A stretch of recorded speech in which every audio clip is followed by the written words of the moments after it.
বর্তমানে এই সময়ে এসে দেশের বাজারে সবথেকে বেশি শক্তিশালী একটি স্মার্টফোন হচ্ছে গিয়ে আপনার আইকিউ 13। তার মেইন রিজন হচ্ছে গিয়ে কোয়ালকম স্ন্যাপড্রাগন 8 ইলিট, যেটা বর্তমানে স্মার্টফোন ইন্ডাস্ট্রির সবথেকে পাওয়ারফুল এবং শক্তিশালী একটি চিপসেট, যেটি এবার আপনার 3 ন্যানোমিটার ট্রানজ্যাকশনের উপর তৈরি করে একটি অক্টা কোর প্রসেসর। তবে এটি আপনার 26 লক্ষ প্লাস আন্তত স্কোরের সাথে আসলো, রেজাল্টটা তেমন সন্তোষজনক নয় পারফরমেন্সের দিক দিয়ে, যেখানে পাবজির মতন গেম এক্সট্রিমলি 120 FPS এ রেখে প্লে করতে পারলেও এই চিপসেটটি নতুন হওয়ায় অপটিমাইজেশনের অভাবে। তবে স্মার্টফোনটিতে আপনার কুলিং চেম্বার থাকার পরও গেমিং এর সময় স্মার্টফোনটা প্রচুর হিট হচ্ছিল। তবে এর মেন কারণ হচ্ছে গিয়ে স্মার্টফোনটির এখনো অপটিমাইজেশন ভালোভাবে হয়নি। চিপসেটটি খুবই পাওয়ারফুল সেটা মানছে তারা, কিন্তু এখনো ভালোভাবে সে অপটিমাইজেশনটা কিন্তু এখন করতে পারে নাই। ফলে স্মার্টফোনটির টেম্পারেচার কিন্তু আপনার 43 ডিগ্রির উপরে চলে যাচ্ছিল। Other hand day to day multitasking বলুন কিংবা ভিডিও এডিটিং সেগুলো অনায়াসেই প্লে করতে পারবেন, যার কারণে প্লেসমেন্ট করেছে 6.82 ইঞ্চি মাপের একটি এলটিপি ওলেড ডিসপ্লে। 2K রেজোলিউশনের পাশাপাশি এই Q10 ডিসপ্লেতে আপনি আরো পেয়ে যাবেন 144 হার্জের মতন ফাস্ট রিফ্রেশ রেট আর HDR10 প্লাস এরও সার্টিফিকেশন। ফলে কন্টেন্ট ওয়াচিং বলুন কিংবা গেমিং বলুন সেক্ষেত্রে আপনাকে একদমই নিরাশ করবে না। যেখানে আল্ট্রাসনিক ফিঙ্গারপ্রিন্ট দেওয়া এর স্পিডটা কিন্তু খুব বেশি ফাস্ট ছিল।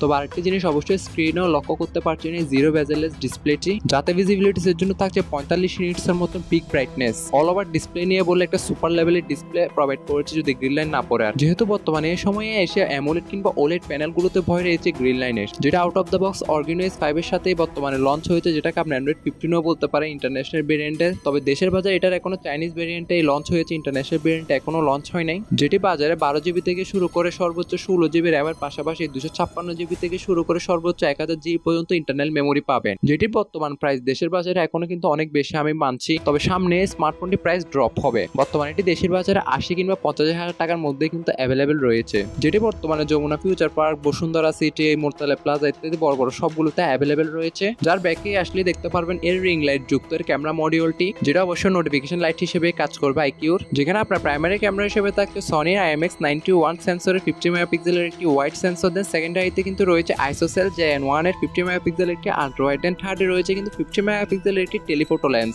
যেটি ওভারঅল ব্যাকে আপনার ট্রিপল ক্যামেরা সেটআপ অফার করে থাকে। যেখানে আপনি প্রাইমারি ক্যামেরা বলুন কিংবা টেলিফোটো লেন্স বলুন সেক্ষেত্রে আপনি OIS এর সাপোর্ট পেয়ে যাবেন। আর ব্যাক ক্যামেরা কোয়ালিটি নিয়ে বললে সিমিলার কালার টোন দিচ্ছিল, পাশাপাশি স্যাচুরেশন কিংবা ডিটেলস মোটামুটি ভালোভাবেই করছিল, অনেকটাই কনস্ট্যান্ট আউটপুট পাচ্ছিলাম আমরা। তবে একটা জিনিস অবশ্যই ডিসঅ্যাডভান্টেজ থাকবে, এখানে ছবিগুলো অনেকটাই ফ্যাকাশে হয়ে যায়, কারণ ছবিতে যেসব সাইডে এরিয়াগুলো রয়েছে ওখানে কিন্তু পুরাই হেগে দিয়েছে। ছবিগুলো তোলার পর মনে হবে না যে আপনি এত দামি একটা স্মার্টফোন দিয়ে ছবিগুলো তুলেছেন, যেটা অনেকটাই মিড রেঞ্জ ক্যাটাগরি স্মার্টফোনের মতনই রেজাল্ট দিয়ে থাকবে আপনাকে। তবে এসবের মেইন রিজন হচ্ছে কি আমি প্রথম থেকেই বলে আসছিলাম যে অপটিমাইজেশনের অভাব, কারণ চিপসেটটি বাজারে একদমই নতুন এসেছে, পাশাপাশি খুবই পাওয়ারফুল একটি চিপসেট। আর এসব মোবাইল ইন্ডাস্ট্রিগুলো এক প্রকার প্রতিযোগিতা নেমে যায় যখন বাজারে কোনো নতুন চিপসেট লঞ্চ হয়। তারা শুধু চায় যে তারা সেই চিপসেট দিয়ে সবার আগে বাজারে স্মার্টফোনটি লঞ্চ করবে, আর অপটিমাইজেশনের দিকটা তারা তেমন লক্ষ্য দেয় না। ঠিক আইকিউ 13 বেলায় এই সেম রিজনটা দেখা দিয়েছে। ব্যাক ক্যামেরা দ্বারা সর্বোচ্চ 8K 30 FPS এর ভিডিওগুলো শুট করতে পারলো আপনারা স্টেবল ভিডিও রেকর্ডিং পাবে 4K থেকে 60 FPS এর ভিডিওগুলো শুট করে। ফ্রন্ট ফেসিং 32 মেগাপিক্সেলের সেলফি ক্যামেরা দ্বারা আহামরি খুব একটা ভালো রেজাল্ট পাবেন তা না।